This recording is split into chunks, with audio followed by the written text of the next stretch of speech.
पूछा महाराज आप हमको कोई उपाय बताइए। तब सब लोगों ने अलग अलग बातें बताई, जिसको जैसे जितना अनुभव होता है, जितना जिसको ज्ञान होता है उतनी उतनी बातें बताता है। तब सभी ने बताया, किसी ने बताया भी आप गीता जी का पाठ कर लीजिए मोक्ष हो जाएगा। किसी ने बताया आप जो है कोई महामृत्युंजय का जप कर लीजिए आपकी रक्षा हो जाएगी।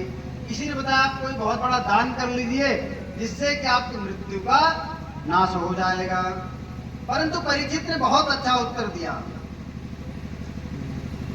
परीक्षित ने क्या उत्तर दिया कि महाराज हमको कोई दान पुण्य अब नहीं करना है, क्योंकि मैंने हमारे जिस शरीर से अपराध हुआ है, मैं इस शरीर को अब छोड़ना चाहता हूं।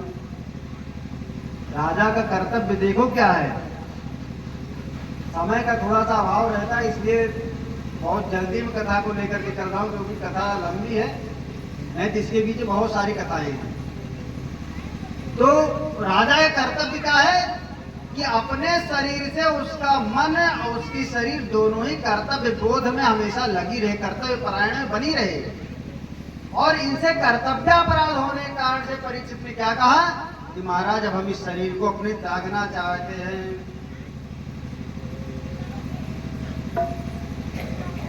तो तमाम साधन बताने पर भी परीक्षित किसी की बातों को उन्होंने सुना नहीं।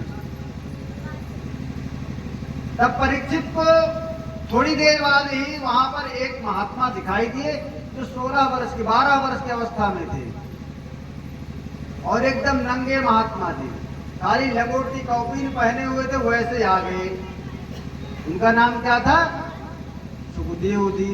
एक बार सुखदेव भगवान की।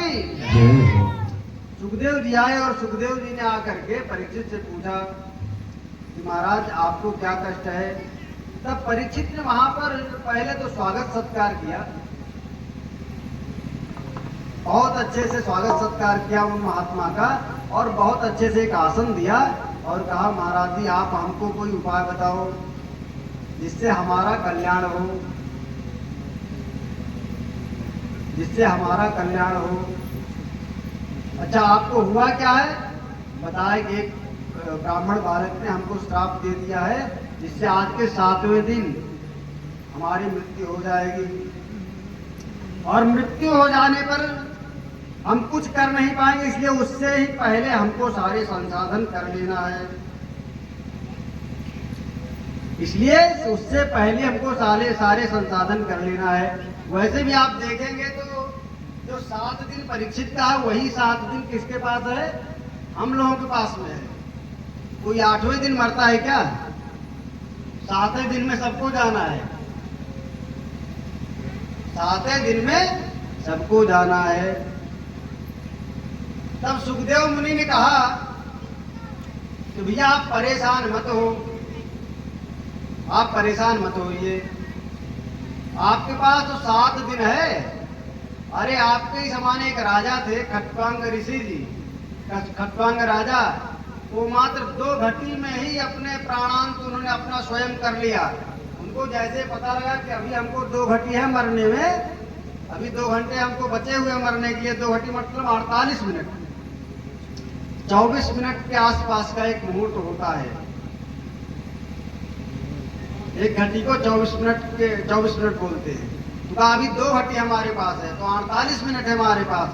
48 मिनट में ही उन्होंने अपना जो है प्राणायाम के माध्यम से अपने शरीर को छोड़ दिया और मुक्त हो गए। तो आपके पास कितना समय है? मुक्त होने के लिए खाली 48 मिनट चाहिए, ज्यादा समय नहीं चाहिए। लेकिन उसके लिए क्या करना पड़ेगा? बहुत संसाधन करना पड़ेगा, बहुत उपाय करना पड़ेगा, बहुत उसके लिए प्रयास करना पड़ेगा। पहले प्राणायाम में अभ्यास हो, फिर संसार से निवृत्ति हो, संसार से वियोग छूट जाए, संसार का जो संबंध है वो छूट जाए। मतलब पहले मन को अपने आप खींच लिया, और यही करना कठिन है। तो कहा महाराज हम ये बताओ, ये तो 7 दिन में मरने वाले हैं और आप ये बता रहे हैं कि जो है सांसें खींच करके मतलब स्वयं आत्महत्या कर लीजिए। तो आप ऐसा कोई उपाय बताओ जो शांति से हमारा प्राणांत हो, जिसमें कोई कष्ट ना हो। तब उन महात्मा ने बताया कहो सुख श्री भागवत विचार, कहो सुख श्री भागवत विचार। हर की भक्ति युग युग बरते, आन धर्म दिन चार। चिंता तजो परीक्षित राजा, हे राजन आप चिंता को छोड़ दिए। चिंता तजो परीक्षित राजा, सुनि सुख शीश हमारी। मैं आपको एक सलाह देता हूँ, आप उस पर ध्यान करिए। कमल नयन को की लीला गावत, कमल नयन की लीला गावत, कटे अनेक विकारी।